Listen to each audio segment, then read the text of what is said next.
మన హిందూపూర్ పార్లమెంట్ పరిధిలో దాదాపుగా 33,000 ఓట్ల మెజారిటీతో మనం గెలవడం జరిగింది.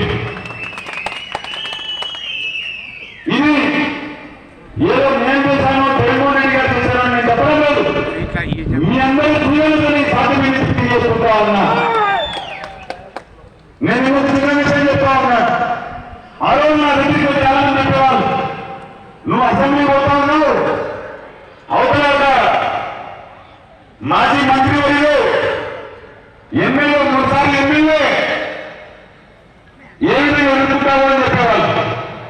నేను నా దగ్గరికి వచ్చినటువంటి కార్యకర్తలకు లీడర్లకు ఒకటే మాట చెప్పేవాళ్ళు, అన్నా నేను కూడా రాజకీయాలు చేయగలుగుతాను, కానీ నిస్వార్థమైన రాజకీయం నిస్సంకోచంగా ఏదైనా పని ఉన్నట్టే పని అవుతుంది, లేదంటే లేదని చెప్పే మనస్తత్వం ఉన్నారు. నేను అబద్ధాలు చెప్పలేను, నా చేత కూడా కాదు. నేను ఖచ్చితంగా